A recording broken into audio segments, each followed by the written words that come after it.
आणि यानंतर एक ब्रेकिंग न्यूज। शिवसेनेचा विधान परिषदेच्या 5 पेक्षा जास्त जागांवर दावा। सूत्रांनी ही माहिती दिली आहे। पक्षाची ताकद 5 जागांवर असल्यानं शिवसेना 5ही जागा लढवणार अशी माहिती सूत्रांनी दिली आहे। नाशिक, परभणी, ठाणे, छत्रपती संभाजीनगर आणि यवतमाळ या जागा लढवण्यावर शिवसेना आग्रही आहे। सोबतच रायगडची जागा लढण्यासाठीही शिंदेंची शिवसेना आग्रही आहे। लवकरच महायुतीच्या नेत्यांसोबत चर्चा करणार आणि यावर अंतिम निर्णय घेतला जाणार आहे। शिवसेनेतील विश्वसनीय सूत्रांनी आता ही मोठी माहिती दिलेली आहे।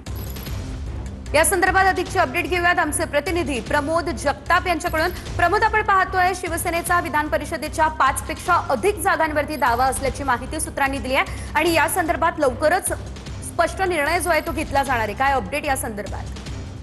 हा सीझन आपण जर बघायला गेलं तर राज्यामध्ये 17 विधान परिषदेच्या जागांसाठी निवडणूक जाहीर झालेली आहे आणि ही निवडणूक जाहीर झाल्यानंतर महायुतीमध्ये रस्सीखेच जास्तीत जास्त जागा लढवण्यावरती होत असल्याचं आपल्याला बघायला मिळतं। याच अनुषंगानं शिवसेनेतील शिंदे गटाच्या एका विश्वसनीय सूत्रांनी TV9 मराठीला ही माहिती दिलेली आहे की शिंदेची शिवसेना ही 5 पेक्षा जास्त जागा विधान परिषदेच्या लढवण्यावरती ठाम असल्याचं आपल्याला बघायला मिळते। पक्षाचं म्हणणं असं आहे शिवसेनेचं की 5 पेक्षा जास्त जागांवरती शिवसेनेची ताकद आहे, त्यामुळे या सगळ्या जागांवरती हा पक्ष ही निवडणूक लढवेल असं त्यांच्याकडनं सांगितलं गेलेलं आहे। हे जर यामध्ये नाशिक असेल, परभणी असेल, ठाणे असेल, छत्रपती संभाजीनगर असेल आणि यवतमाळ या जागा लढण्यावरती शिवसेना आग्रही आहे। सोबतच कोकणामध्ये जी रायगडची जागा आहे ती देखील जागा शिवसेनेला मिळावी अशी पक्षाची भूमिका आहे। कारण रायगड रत्नागिरी या भागामध्ये कोकणामध्ये शिवसेनेतील सदस्यांची संख्या जास्त आहे, त्यामुळे तीही जागा आपल्या पदरात मिळावी यासाठी शिवसेनेचा प्रयत्न असल्याचं बघायला मिळते। याच अनुषंगानं रस्सीखेच जी आहे ती लागल्याचं आपल्याला बघायला मिळते। जी माहिती मिळते शेजर त्या माहितीनुसार